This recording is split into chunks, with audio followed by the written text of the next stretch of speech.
Presiden Jokowi membenarkan pesan yang disampaikan Luhut kepada Prabowo yang mengingatkan agar tidak membawa orang toksik ke pemerintahannya. Lantas, apakah Jokowi dan Luhut punya persepsi dan kriteria yang sama soal orang yang dianggap toksik dan berpotensi masuk ke kabinet Prabowo Gibran? Kita bahas bersama Direktur Eksekutif Indobarometer Muhammad Kodari dan Direktur Eksekutif Carta Politika Yunarto Wijaya. Selamat petang, Mas Toto, Bang Kodari.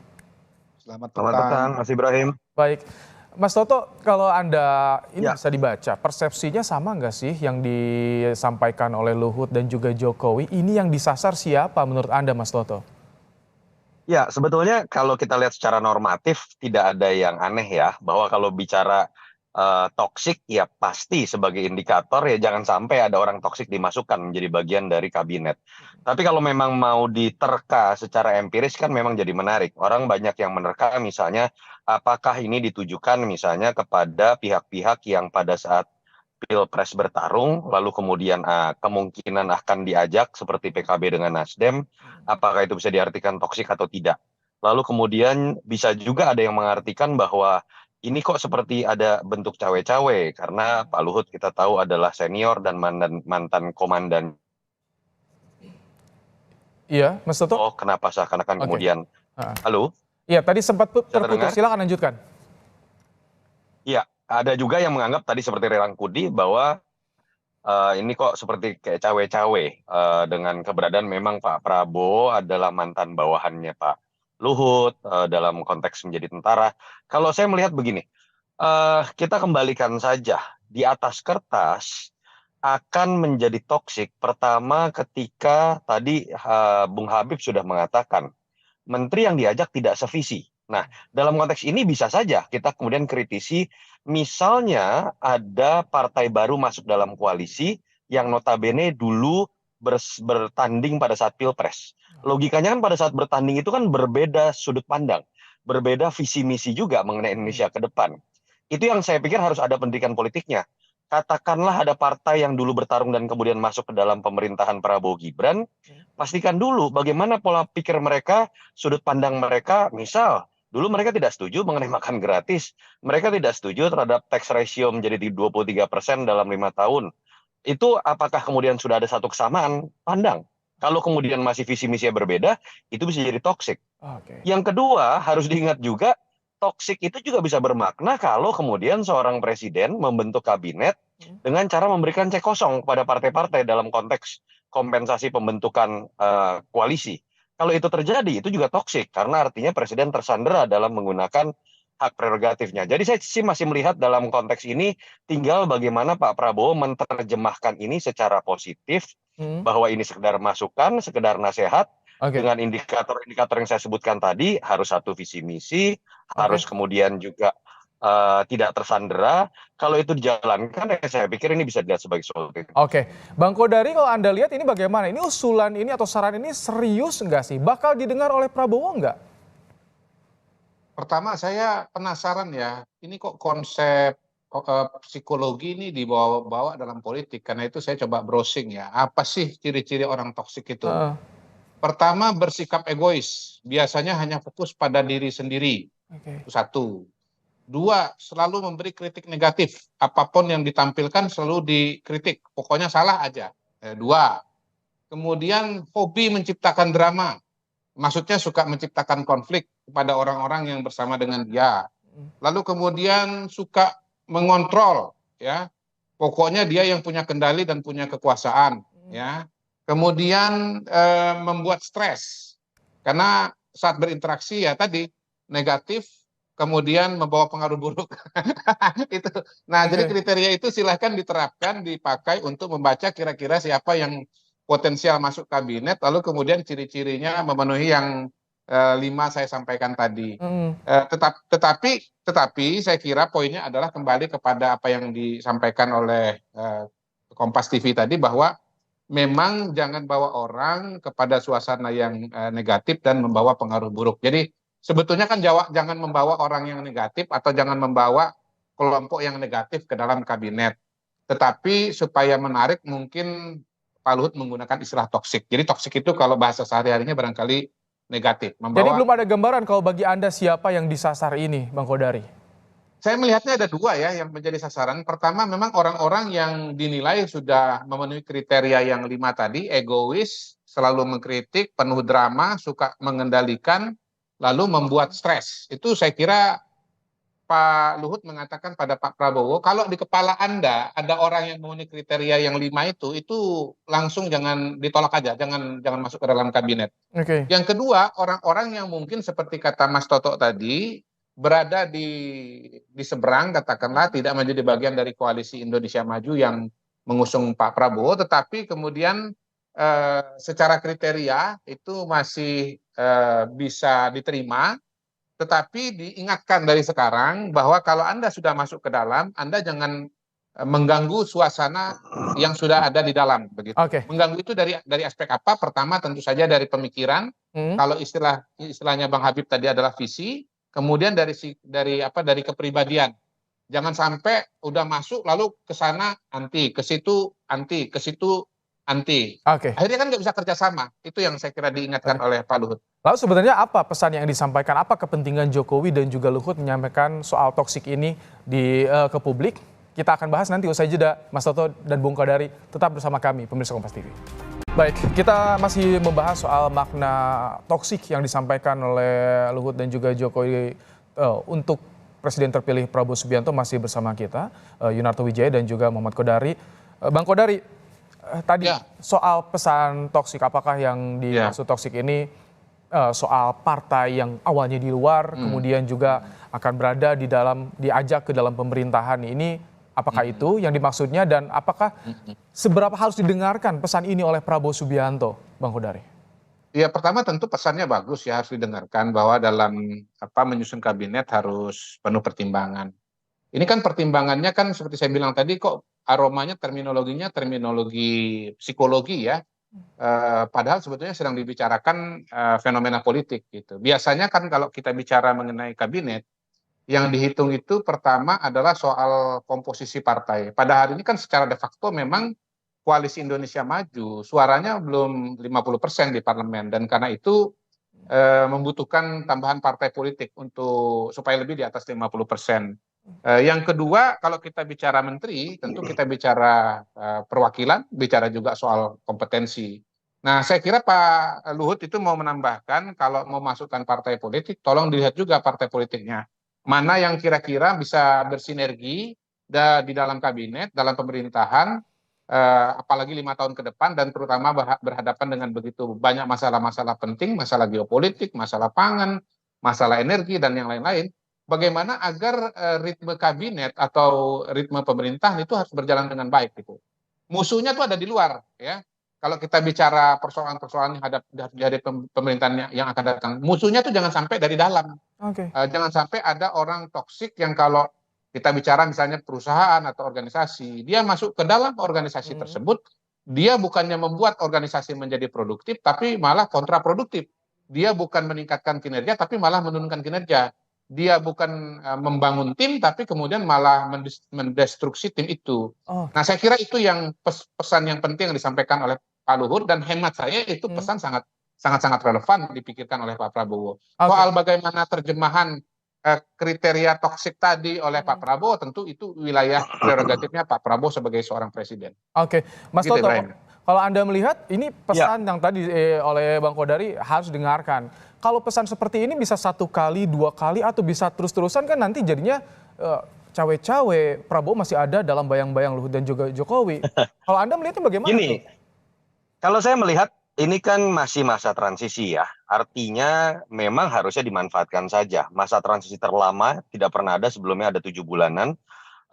Biarkan semua pihak memberikan masukan. Tapi saya berharap statement-statement seperti ini ketika kemudian Prabowo sudah dilantik tidak muncul lagi. Termasuk dari seorang Jokowi sekalipun. Karena pemaknaan mengenai toksik ini juga bisa menjadi salah satunya kalau diturunkan adalah kalau presiden terlalu diatur-atur, entah oleh mantan presiden atau siapapun yang merasa punya saham, termasuk partai-partai, itu juga menjadi bagian dari toksik sendiri. Nah, toksik ini kita tetap anggap sebagai sebuah indikator positif lah. Katakanlah Pak Luhut kan sudah mengatakan tidak mau masuk lagi di dalam sistem, tidak mau menjadi menteri.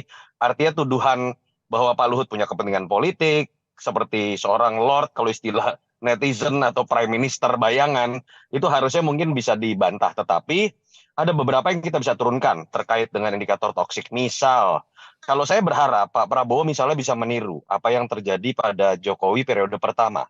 Ada terobosan yang coba dibuat oleh Pak Jokowi, walaupun kemudian tidak berjalan. Satu, kalau katakanlah betul ingin mencari sosok yang berintegritas, kalau sudah lebih berintegritas kan pasti less toxic ya. Misal Pak Jokowi dulu pernah menggunakan gaya melempar terlebih dahulu CV-CV itu ke KPK. Tidak harus seperti itu, tapi ada value yang sama yang bisa dilakukan. Yang kedua, dalam konteks menetralisir kritik terkait dengan politik dagang sapi, bahwa seringkali Menteri Parpol bermasalah, seperti fakta empiris, 6 parpol yang bermasalah secara hukum pada zaman Pak Jokowi semua orang parpol, belum lagi dualitas loyalitas kepada presiden dan kepada ketua umum. Pak Jokowi dulu pernah menggunakan aturan walaupun tidak tertulis, bahwa kalau sudah terpilih jadi menteri, harusnya tidak lagi menjadi pengurus parpol. Walaupun saya tahu itu tidak mudah dilakukan, karena ada beberapa ketum parpol yang sepertinya akan menjadi menteri. Oke, tadi kalau misalkan Bang Kodari menyinggung soal bagaimana melihat ada partai yang akan diajak dari luar ke dalam, ini akan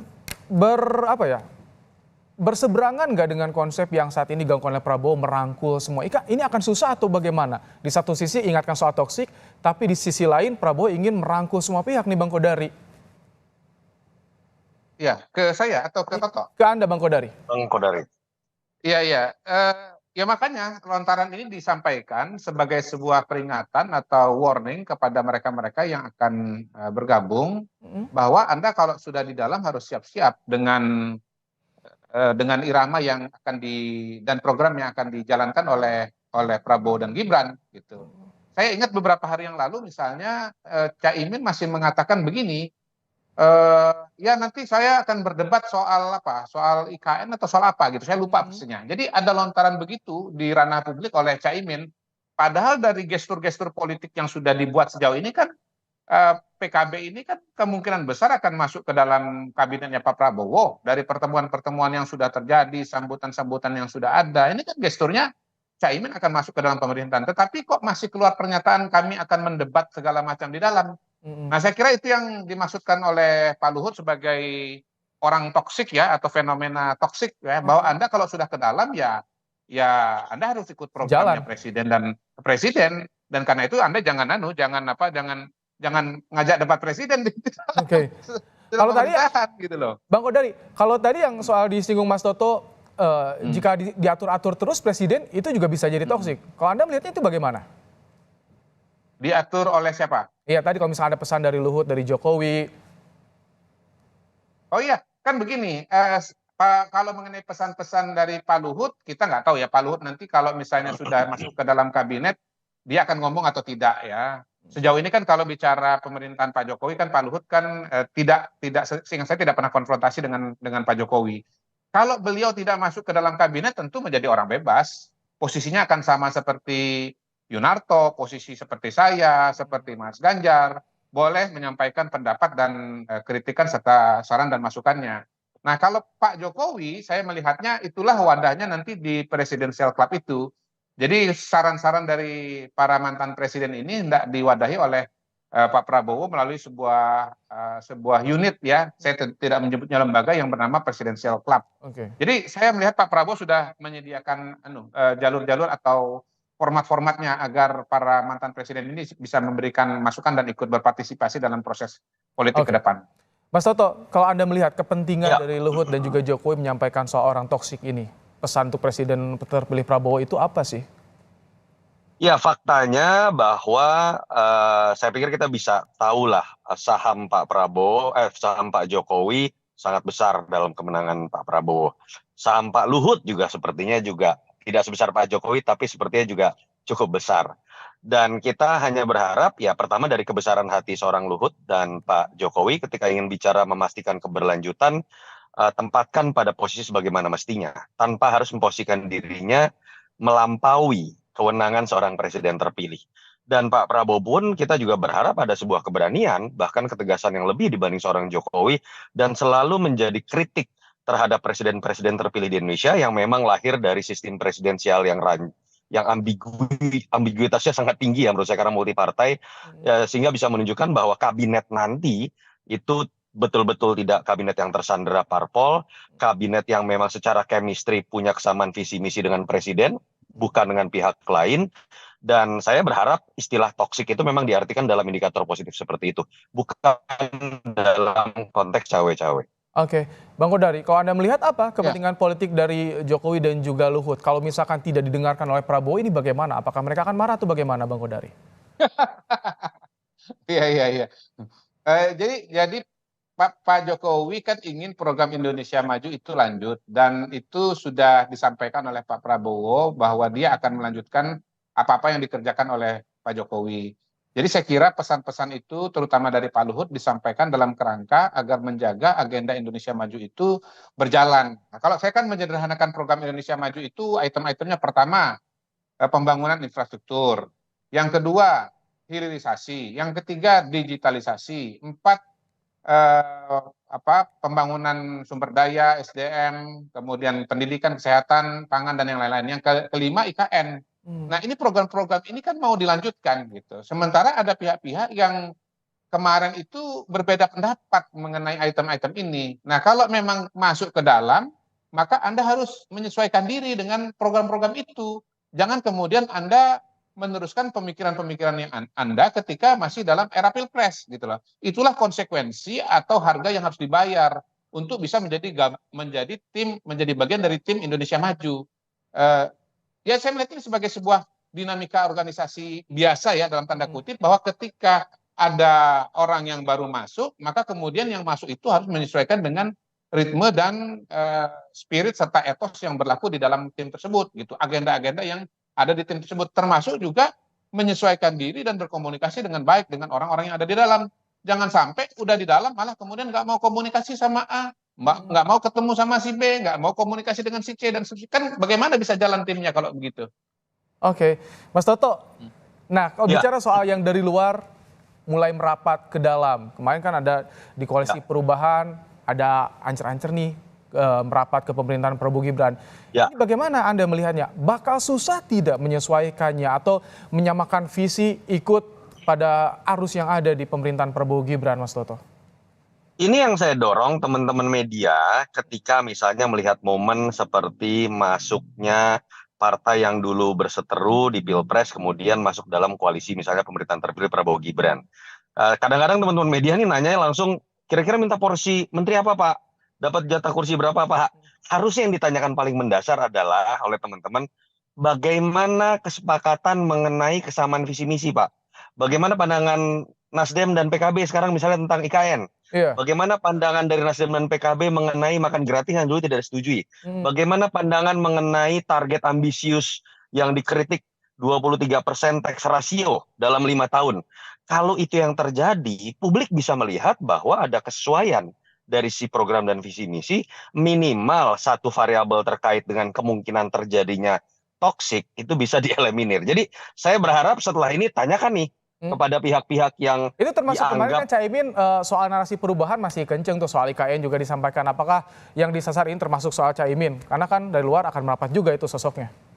saya sepakat, nah itu tadi, tanyakan kepada teman-teman yang ingin kemudian masuk. Jangan kemudian tiba-tiba berbicara, oh 2 menteri cukup, kita kemudian akan langsung mendukung. Kan tidak. Kebutuhan buat rakyat adalah bagaimana keberadaan dari parpol yang baru selain menambah kuantitas jumlah kekuatan di parlemen, tapi ada kesesuaian visi misi. Itu yang kita belum dengar diskursusnya sampai sekarang gitu. Dan itu yang menurut saya juga bisa menjadi bagian dari toksik. Walaupun toksik tidak bisa kita sederhanakan seakan-akan hanya mungkin Oke. terjadi dari parpol yang dulu berseteru.